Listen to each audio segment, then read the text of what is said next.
Welcome to Reading with Miss Momo. I'm so glad you could join me again today. Today we're going to read a book about a special little boy and his uncle and his aunt. I know that you have families that you like visiting with, maybe in the summer or on special occasions, but you also have parents that you can do things with. And so today we're going to read a book about how to be helpers, how to help your family or friends with whatever it is they need help with. So I hope that you'll listen and we'll discuss it a little bit later when we get through, okay? So sit back and listen now. My Apron by Eric Carle. And this is a real story about him growing up when he was 8 years old. My Uncle Adam wears a white apron. The apron has a big pocket in front. He is a plasterer. He plasters houses inside and outside. I want a white apron with a pocket, and I want to help my Uncle Adam. So Uncle Adam puts this plaster on buildings inside and out, and he wears a white apron with a pocket. My Aunt Elizabeth measures me. She cuts a piece of cloth and sews an apron with a pocket for me. She measures him, she cuts the cloth, and she sews him an apron with a pocket so that he can be like his uncle. Thank you, Aunt Elizabeth. I love my apron. It's always nice to tell people thank you when they do things for you, and he was being very nice. She was nice to help him. In the morning, my Uncle Adam and I go to work.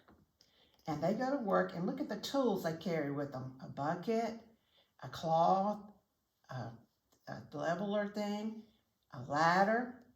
He wears a hat and an apron. Those are the tools of what he does as a plasterer. We first mix a batch of plaster. Then my Uncle Adam asked me to carry the plaster up to the top floor so he can plaster the chimney.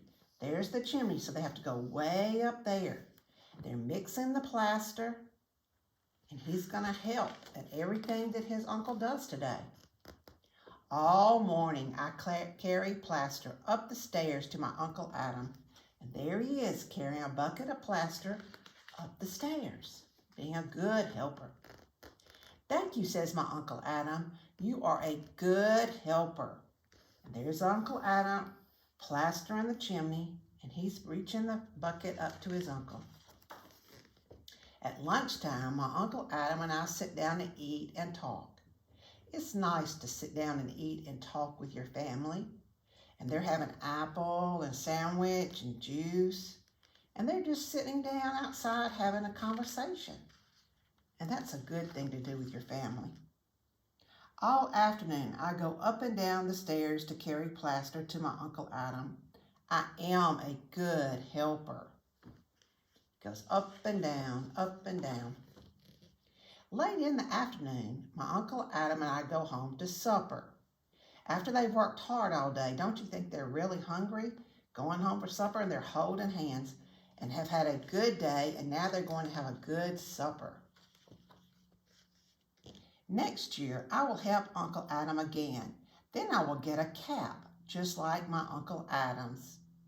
And there's his Uncle Adam's cap. It helps next summer when he comes, he will get that one. Here's a letter that Eric Carle wrote, and I want to read it to you.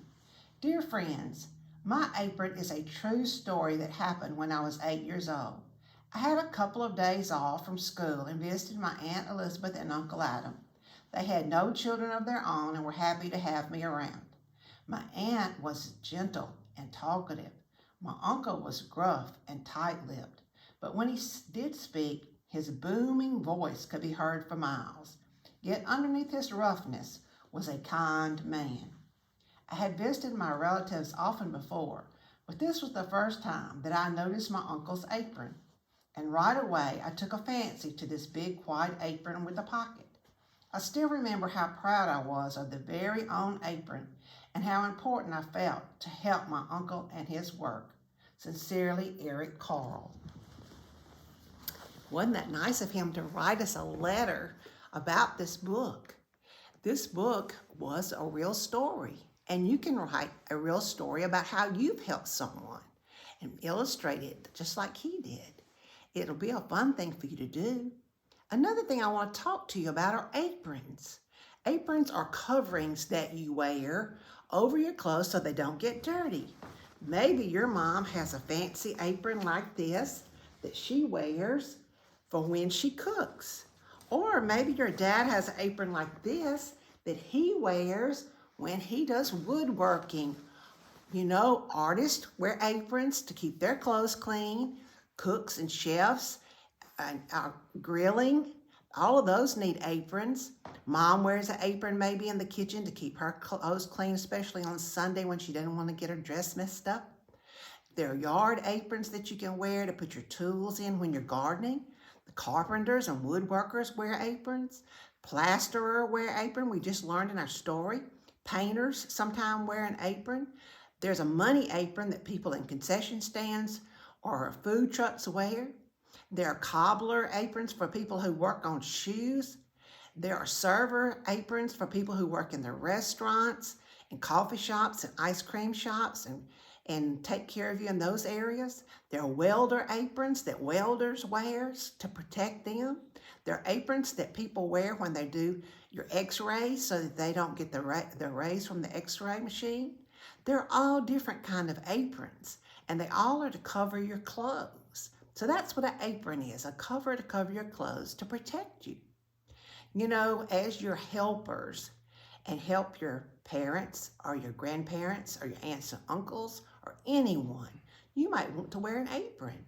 Maybe you and your parents could get together and make an apron, or you could buy one and decorate it. Wearing an apron can be fun, and it protects your clothes and keeps you clean. You know, we talked a lot in this story about helpers. Do you even know what your parents do for a living, for a career, for a job, or your aunts and uncles? Maybe you could sit down over a meal like he did with his uncle and talk about their jobs and their careers and what they do and what they like to do, maybe as a hobby. I think it's good for us to talk with our families and enjoy each other and work together and help each other. It takes a team to get things done. So let's be good helpers. I want everyone to like and subscribe and share and comment on my YouTubes. It will really help me. I'm trying to expand my YouTube channel to other people in other places, and I need your help with this ministry. So if you would please like and subscribe and share and comment, I would love that.